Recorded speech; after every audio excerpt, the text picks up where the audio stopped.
I see all these gyms because he goes to all the gyms in this area, and he's like, I don't like that new CrossFit vibe, you know, like, and then he's like, I like how this is like, you know, like old school like CrossFit, like how when we started. And he's like, and he sees like the new styles, like all the fancy ones, that they're like failing almost, you know. Like, oh yeah, that's funny. He calls it a tribe. I like the word tribe. People used to call it a cult, but it's cool when you meet someone who's been doing it as long as you have, because they've seen like the growth.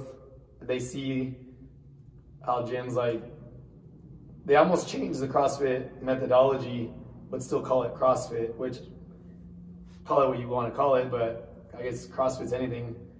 But we all saw it. It went from CrossFit, let's show up, let's do a lift, let's do a WOD. Then I remember at one point, all these CrossFitters wanted to focus on weightlifting. Like, oh, I need to get stronger. Yeah, and it's like, well, are you doing CrossFit or are you doing weightlifting? Like, pick, which is not whatever, good for you, but don't make your CrossFit gym become a weightlifting gym. And then now I noticed the trend is like bodybuilding. Like everyone, even the gyms, they want to do bodybuilding. I'm like, well, okay, that's cool, but don't call it bodybuilding, call it CrossFit. You know, like, so I don't know. It's weird. I think that was one focus that I always wanted to keep was CrossFit. Keep it CrossFit. Like that's what I fell in love with in the beginning. That's what enabled me to like reach a higher level of competition and fitness and health, and then that's what I'm going to maintain. I'm not going to change it. Why would I change it if it's not broken? Yeah, I feel like those coaches or gyms that deviate from it, it's cool to deviate and test different stuff, but I think the ones that deviate and stay there, like those are the ones that like they're not really doing CrossFit anymore. It's like, well, what I see when gyms are trying to deviate, they're obviously like not successful with what they're doing. They're trying to find something that's going to work. Why is what you're doing already not working? You know, so at the end of the day, I feel CrossFit's no different than, well, running a CrossFit gym is no different than anything else in life, right? Like, it's not the external factors that's the problem. It's probably right here in front of your face. Yeah. So I think that's how it goes with like anything, like where it comes to nutrition, all that stuff. Like people think it's it's this, but like you gotta look. Yeah. So I think the guy that you mentioned, he said he liked the vibe here, and I'm on year 9 of running a gym, owning a gym, coaching, being like the head of a gym, and I've seen you since that. The vibe, and you've probably seen some changes, but recently I've told myself like I'm gonna treat it like it's year 1 again, because year 1 you're excited to do a hard workout, you're excited to turn the music on, throw some weights, whatever, do a WOD. And then over time, although it's getting old for me and routine for me, there's still new people coming in, and it's like you got to give them that same experience, or else their view on CrossFit is going to be way different than your view on CrossFit. Or like I said, I want to keep myself in that beginner mentality in terms of excitement and enthusiasm for the members' sake. But then in turn, you don't want to ruin for that. I'm much happier now. Like I enjoy it more now. Yeah. Bringing that excitement back. Like how many snatches or cleans or pull-ups have we done?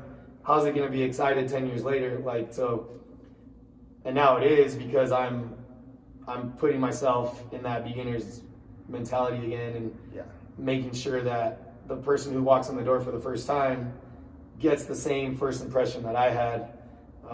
And lately it's, not lately, I've been probably really focused on that like the last 2 years. What do you think what do you think is different for you? Like, is that like setting the expectations of like how when a member comes in, like what's the change from like putting the way you feel like 10 years in doing CrossFit versus 1 year? Like when you say you started doing that the last 2 years, like what does that entail? Like, well, so that's kind of like why I wanted to start these discussions. So like I said, I'm 9 years. I started in 2011, and when you have a gym that has 10 members, 20 members, 30 members, that's easy, right? You know everyone. You know everyone's ins and outs. You know everyone's personal lives, and then years later, when you have over 100 members, it's different, right? And then sometimes you're too worried about the logistics of running a class, the making sure everyone sets up in certain orders and making sure everyone has space and making sure obviously everyone's getting a good effective workout at the same time. Hey, you can't sit up there, he has to do pull-ups there, like so like that. Yeah. So then my mind goes elsewhere and it's not focused on the experience, it's focused on, okay, how is this gonna make my job easier, right? So then, you know, like, I don't know, some nights I was just like, okay, everyone got a good workout, but did everyone have a good time? Did everyone have a good experience? Did everyone take something home with them that they're going to bring back to the gym tomorrow? And I wasn't really satisfied with that side of thing. I always feel like we always get a good workout, but there's more to it than that. Yeah. So I made it a solid, I don't know, call it a resolution of, okay, let's go back to day one again. But now I have a lot more knowledge, so it's like, I don't know, I just wanted the experience to be the same. And I mean, you're 2 years in Pacifico CrossFit. You know, if you have a member who's been with you 5 years, to them it's not exciting sometimes anymore. It's just, oh, it's just what I do, you know? Yeah. But how can you keep that 5-year member or 6-year member excited still, you know? So little goals like the challenges that we do, but then the main point I wanted to get to was in this video was it's hard to get this information across to a lot of members. So yeah, so a class comes in, you're worried about running the class, and but then you see stuff like going on that a bunch of different stuff, whether it's like a beginner, a 5-year-old CrossFit athlete, like, but then if you have like a class of 20, you can't really communicate other stuff other than the class, and then before you know it, like everyone's gone, and you're like, wait, I didn't have a chance to say anything beyond that. And then I'm not even like 9 years in, and I'm starting to feel that, you know, like I feel like once the class goes, there's so much to think about as a coach that whether it's a safety issue like mobility, if it's a new member mixed in there, like you're trying to like explain why we're doing this, all that stuff, and before you know it, the next class is coming in, you're like, dang, I didn't really get to talk to that person. And so like it's kind of crazy. I feel like it's like a whirlwind when the class goes, and it's like hard to get everything across. Yeah. And so I think that's cool that, you know, a different format to get the information out. Yeah, I think you know, there's a lot of unwritten rules and kind of like code of conduct in gyms that, you know, all the long-term members, they kind of already know. And sometimes those ones, they take advantage of it, right? They're like, oh, I know what the workout is, I'll show up 5 minutes late, and then new members come in, and then they're the ones that need this focus, and then you know, everyone has to be on the same page. So I think like unwritten rules of CrossFit, right? Show up on time. Show up early. That's the biggest thing, early for sure. Make sure your bathroom is done. Make sure you're changed, ready to go. Make sure your pre-workout is already shaken up. A lot of times you'll see like, all right, guys, let's go over the workout. Let's huddle around the board, and the people that were here like that 20 minutes are like, hold on, I got to go to the bathroom. Right. You were here like 20 minutes. Yeah. So show up on time. Make sure you're ready to go. I think. I guess call it a pet peeve. I don't want to say things I hate as a coach, but pet peeve is, you know, we take these workouts seriously. We take running our classes seriously. Like you said, safety reasons, managing a time schedule. We can't run over our time. We program these workouts in order to finish in time for the next class to start on time. And to maximize the hour too. Maximize the hour, and so the second all these little delays start adding up, you know, sometimes we run late, and it's not anyone's fault, right? But for us, we're the ones that get stuck starting the next class late. For, you know, the whole day is like back. The last thing we want to do is rush a class. So attendance and tardiness, right, is obviously like number one. Number two, I would say effort. No one cares what your time was. No one cares what your score was. No one cares. Obviously we do, but no one cares what weight you lifted. Do you still put scores on the board? No, I stopped. Also, that's a good point, right? Like, what is writing your time on the board going to do for you or anyone else? Is anyone looking at your time, or are you trying to be at the top? The thing with CrossFit is, like, the workout you do tomorrow, you may never do that workout again. So why write your time on the board? You know, occasionally, like if we do a benchmark workout, we'll record those. Those are always good. That's how you track progress in CrossFit. Yeah, like a 1K. If we do friend today, like, all right, everyone, record your time, save your time, put it in your phone, whatever you want to do. So next time we do this, maybe a year from now, you track progress. So effort, integrity. Integrity gets tossed around a lot. We all know if you're huffing and puffing, you're probably pushing yourself. Yeah. Movement, range of motion. You know, if your wall ball misses the target, are you going to count that rep? Or are you not? Squat depth, lockout, and then most importantly, like rep count. I get it. When you're tired, it's hard to think, but if you're missing your rep count day in and day out, like, okay, maybe we need to hold back on the intensity a little bit. Or use a whiteboard. Yeah. So those are like unwritten rules. Obviously, we promote effort and all that stuff as we're coaching. But when there's a big class, you can't hold everyone's hand. You can't count everyone and make sure everyone is really holding the standard fully. And then I feel like that's not rep counting is definitely not a coach's job for sure. Making sure like depth, like if you see it, like call it out. If you're not moving correctly, call it out, fix it. But rep count, that's like if you want to do that work, that's up to you. And it's like if you want to cut reps. But yeah. So that goes in line with like writing scores on the board. I know CrossFit states that it's observable fitness, right? Yeah. And recording stats and numbers but at the end of the day, if getting the fastest time in the gym is going to cause you to cut some reps or maybe go lighter than prescribed or whatever, then why? I think it just takes one bad apple to ruin the whole bunch, right? So obviously a lot of people in CrossFit are competitive. Most people have the integrity, but if you have one person, and a lot of times we know who those people are, but and a lot of times we don't. But it's hard to tell, but especially with the big classes, But like all of a sudden, if like just say a group of people find out that one person's cutting reps, and then that group of people is super competitive, then it's like, what's the point of this? It's like almost like a purpose.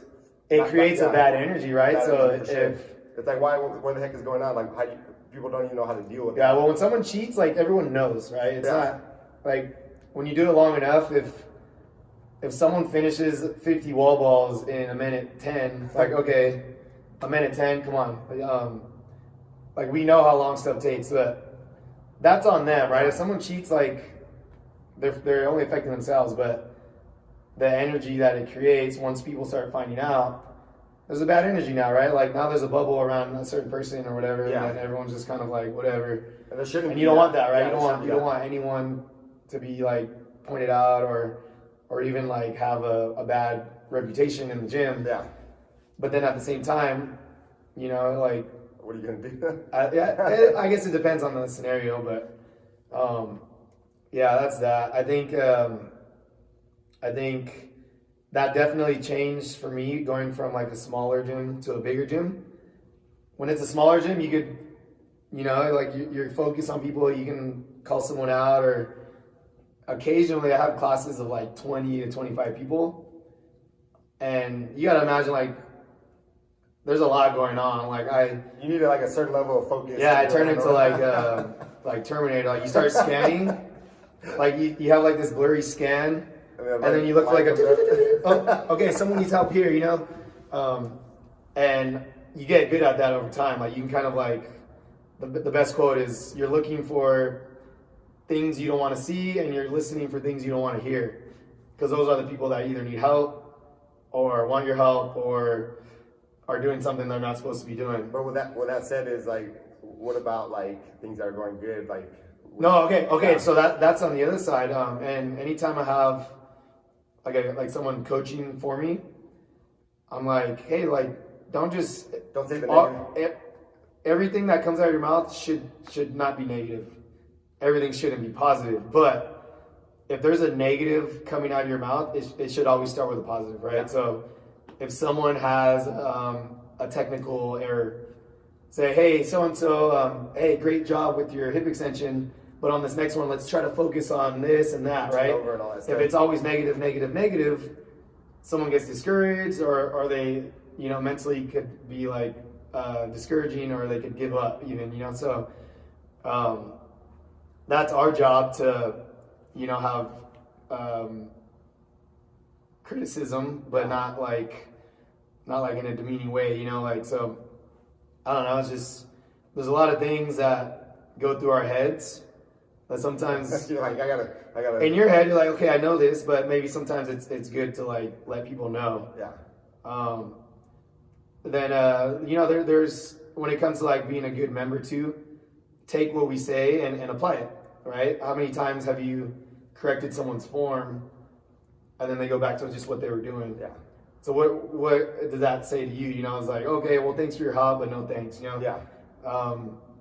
I get that when fatigue kicks in, a lot of things go out the window. But what about the next time you snatch, right? Yeah. Is that member still applying the changes you've suggested? But there's one thing of like taking the criticism, not the constructive criticism, and like applying it, but then there's another thing of just saying like, nah, like I think this is better here.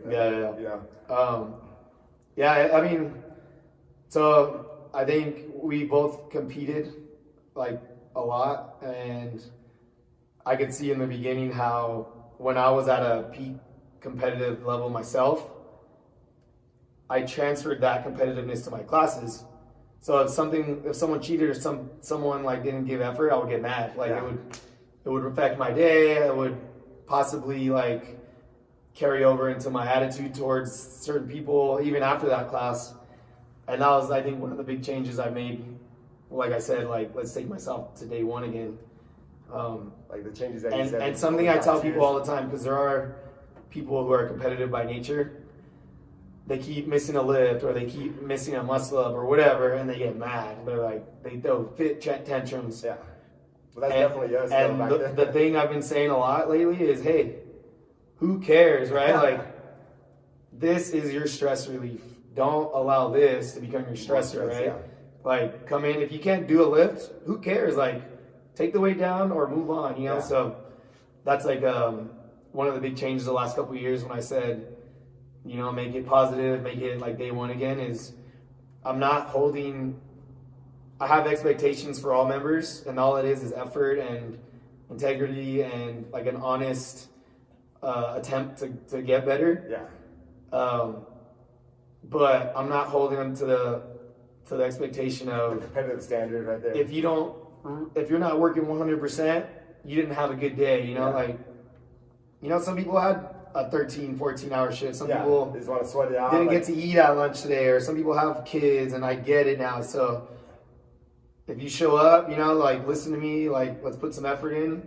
If it's a bad day, it's a bad day. Come back tomorrow, let's do it again. We all have those bad days. There's just a lot of changes. I remember vividly, you talk about how you were from day one, right? You talk about that day one. I remember your day one was when you first opened Knox, right? Back in 2011, was it June? I think. June. Yeah, June of 2011. That was my all-time most stressful, busiest time ever in my life. I look back, I'm when I was in it, I didn't feel stressed out. But looking back, I was like, dang, how did I get through that time? Being in school, all that stuff. But anyways, that was day one for me. And then I remember sometimes after your last class, we would work out, turn up the music, take pre-workout, drink a beer, be there till midnight. Be there till midnight, just throwing down, not worried about what numbers we're lifting. We're just hey, let's do this workout, turn up the music, and for me, that's what I try to remember. It's those are the best times. You don't worry about dang, I didn't get this time. Dang, I didn't do this. It's we got a good workout in. We were hey, this workout looks fun to do. Let's challenge ourselves and let's do it. And that's how it was for first, I would say, couple years. Well, I think that's like a testament to like our longevity. Yeah. It's I think we both got to the point at some point where we were CrossFit stressed us out, training stressed us out, that we had a lot of pressure to do well. But that was short lived. I would say maybe I had a year of that, and it was probably the worst CrossFit year of my life. Not in terms of my athleticism or my fitness level, but in my head, like I was stressed. I didn't want to coach. I didn't want to do anything else except train. And if my whole life was like that, then I wouldn't be here doing CrossFit today. So Yeah. Moral of the story: don't stress out about it. It's just a workout. The only expectations are in your own head. Like whatever. Yeah. Move on. Go about your day. And then 9 years later, I would honestly say I'm like the healthiest I've ever been, the most energetic I've ever been. Life is good. Like we didn't realize how drained we were, like competing at that high level, or trying to compete at that high level. Yeah. But then now it's like back to that day one again. It's Yeah. like, oh dang, it's like. So then, yeah, for those who want to compete, though, I guess my biggest advice would be, well, figure out why you want to compete. Right? If it's I want to challenge myself, I want to set my game up. Okay, great. Let's set our game up. Let's, I'll help you as best I can. If your goal is to make the CrossFit Games or to achieve a high level of fitness, to be like at the elite level, well, one, are you willing to give the next 5 years of your life focusing on this? Well, like Dio said, like there's two distinguishing factors. Who's Dio? Dio Salcido. For anyone who doesn't know. For those of you that, I didn't know you started recording. We're going already? That's good. 30 minutes in. For those that don't know who Dio Salcido is, he's a good friend now. He's a sports psychologist. He talks with us in small groups to kind of get our mind right, whether it's competing or just everyday life, whether you're trying to be a better person, a better athlete, a better pilot, a better teacher. So he says, he tries to ask people a question. He's like, hey, do you want to be the best you can be, or do you want to be the best? So that's what we're talking about, competing. People that want to get to that CrossFit Games level, it's like, you got to be the best, right? So all the CrossFit Games athletes are pretty much the same. They just have, one stronger than the other, one's better at this, depends on what events come up. So they're basically, all those 20 to 40 people, they're the best. And the people that want to make it there, you have to be the best. And to be the best, you can't have any other thing in life going on. You can't have a strong family. You can't have, anything. Your focus has to be on that. If you look at anyone, like the best fill in the blank, like the best basketball player, if you talk to them, it's like, yeah, the people around them understand, they're supportive of it, so they kind of get it, but it's not a long live. You hear stories of Kobe Bryant. They have practice at 7 a.m. He's at the gym at 5 a.m. Yeah, and then he's the last one to leave at night too. But so that lifestyle you said that is required, when you're that person that wants that, it's not a big deal, right? If that's all you want to do and you're fine with it, you're motivated to do it, like it's kind of good, right? Yeah, but that's what you want. If it's taken away, like you said, from family time, if you're not being able to pay your bills, and if your health and mental health is suffering from it, is it worth it? But you got to realize when it gets to that point. Right. And like I said, I got there 1 year, and it almost it almost made me call it on everything. And luckily for me, I didn't just react right away. It was a long process of thinking. Yeah. And then that next year was the best, most fun I ever had training again. So.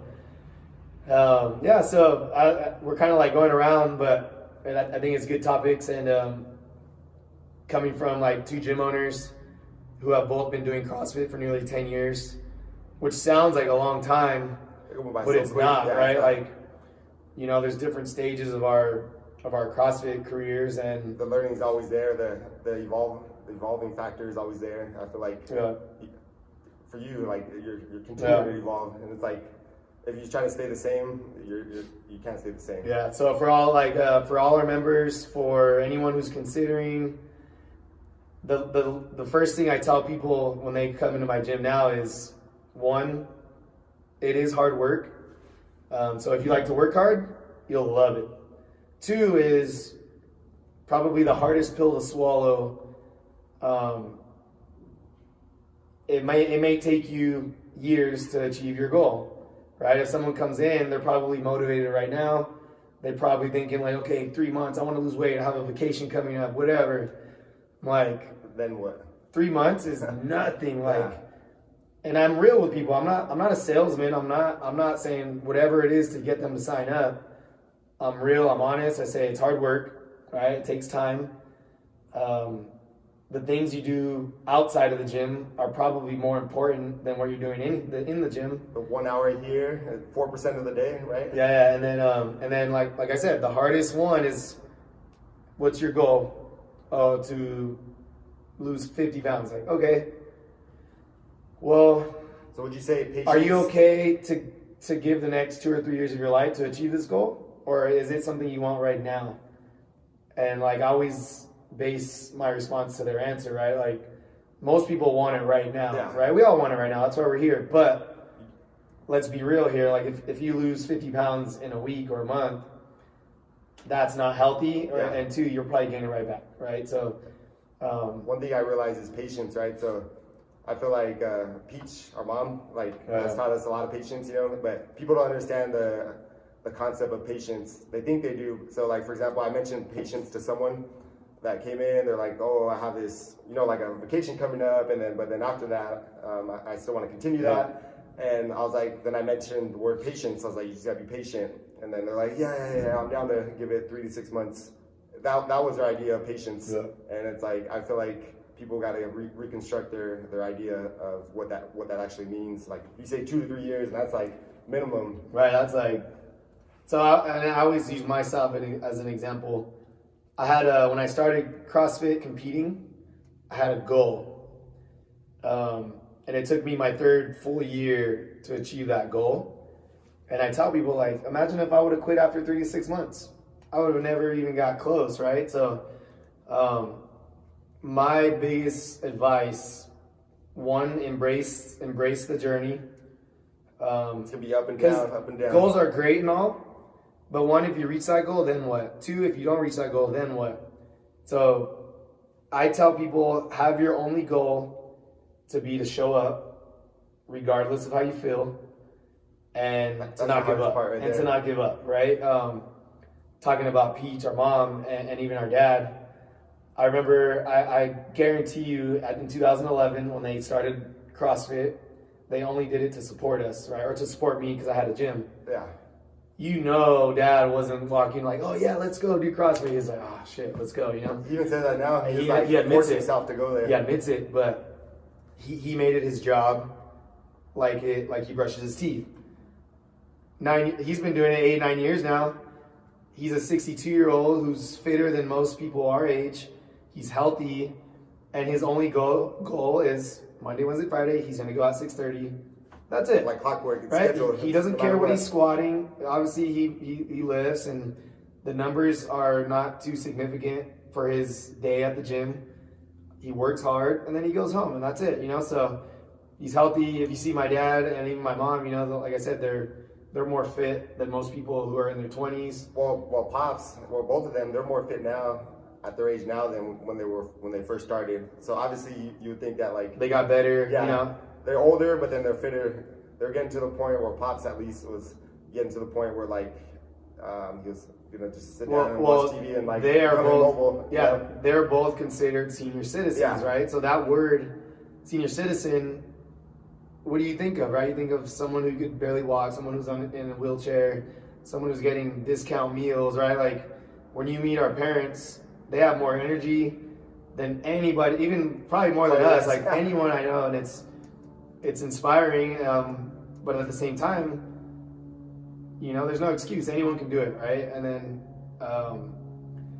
it's good, man. I think it's rewarding to see the people who stick to it. As a coach, as a gym owner, the success of a gym isn't how well we run a business. It's the product or the service that we offer. And I think the biggest reward is being able to be that person or have that medium to like kind of allow people to focus on themselves for an hour a day, Yeah. You get the moms or the people who are really busy at work. That's the best hour of their day. And for me to like take anything away from that by not giving it my all energy or my all focus is just like I don't even know a word to say. Like it's not right, So if as the owners, sometimes we can get flustered and overwhelmed. If there's ever a time where we may like showcase like a bad attitude or a poor like I don't know, like I said, a bad attitude, it's probably because someone's not trying hard or someone is not giving you respect of showing up on time or not following listening. the gym rules. Yeah. So then that's probably the reason why, Obviously we have our personal lives as well, but we made it a point to like let that go the second the moment clock we walk starts, in here, it's like it's all about the people working out. Yeah, so I don't know. I feel like there's a lot of things like that we talked about that maybe not everyone knows. Yeah. Maybe we thought everyone knew, and I think if everyone who listened all the way through could take anything from this, mainly our members. We appreciate all our members. We get it that life gets in the way. Life is hard, right? Life is challenging, but you got to understand that that's why we're here, So we want to make that life better. Yeah. By means of health and fitness and even being a nice person. There's a lot of people who aren't nice, maybe that you run into.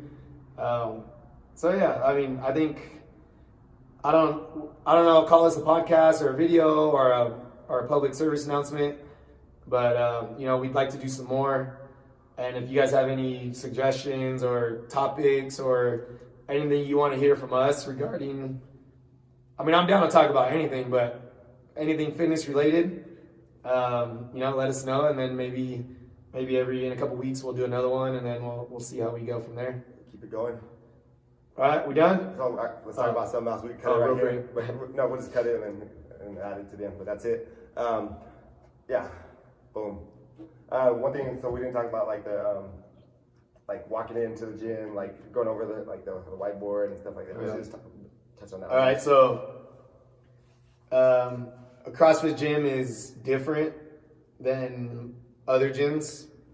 Like what could someone expect? Imagine like someone comes in, like they did their introductory sessions, and like all right, they're coming in to the 5:30 p.m. class, and they show up like 10 minutes early. They see the other class like laying out on their backs, they're laying on the floor, passed out. Look like they're dead. And then all of a sudden the 5:30, that's the 4:30 class going on, and then they see the tail end of that, and then so they walk in, and then all of a sudden they hear you say, "All right, 5:30 crew, let's gather around the board." What goes on next? So going back to how I said day one, right? For me, putting myself in their shoes, I fully understand how walking into a CrossFit gym can be intimidating for a lot of people.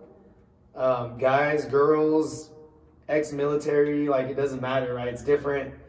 And we've had all kinds of members. So first I make it a point to like introduce myself, let them know what's gonna go down. Like, okay, in 5 minutes, I'm gonna call you guys, come to the whiteboard. I'm gonna go over the whole day, and you're not gonna understand most of what I say. Don't worry, I got you, right? When we're done, I'm gonna walk you through everything. It seems like a new language. Yeah. So come in, follow along, right? Listen as much as you can. The terminology, the numbers on the board, it looks like a math class.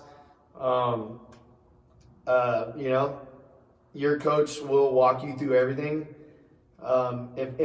If they feel you're someone with like special needs or lots of limitations, that coach may set up like a private one-on-one with you, or even more than one session, to ensure that we get the basics down and you're not in an unsafe environment, for someone who's never, depending on your background, right? You could be a former collegiate football player, or you can be someone who's never worked out in their life. It does not matter. There's progressions, there's scaling options for everything that we do. So yeah, don't be afraid. Everyone that you see when you walk in was a beginner at one point, and they've all gone through the same thing. And it's our job as the coach to ensure that it's a great experience, the same experience we had our first time, and to ensure that if there's a reason for not coming back, it's not because you didn't know what was going on. It's maybe it just wasn't for you, you know. But yeah, I feel like, you know, that's it. Yeah. Don't be afraid. Don't be intimidated. I think the main thing is like the afraid part is like, even though you say that, like it's still gonna be there, you know. But just realize that we're here to guide you through, and basically, if you have any questions, we're gonna answer them. A lot of times if we don't hear anything, we assume that you know, and that's a big thing. But we try to make it we try to do our part in saying, hey, do you have any questions? You know, and I feel like we got to do that more, and then the more we do that, but still, if you have questions, if you don't want to ask in front of everyone, pull us aside, you know, send us a text message, send us a DM on Instagram, you know. I feel like all the knowledge, all the terminology on the whiteboard, that comes with time, but just as long as you're paying attention to the words, every word, you'll see words that come up over and over, a lot of acronyms like AMRAP, all that stuff. Don't feel like you need to know all that stuff right away. That comes with time. The more you see it, the more you show up, the more you'll get to know all that stuff. But the main thing is, if you don't feel comfortable asking a coach, pick out someone that's been at the gym for like, you know, a couple years. Talk to people. That's what's cool about the CrossFit community. Everyone's down to help, whether it's the coach or people that have been doing it for a while.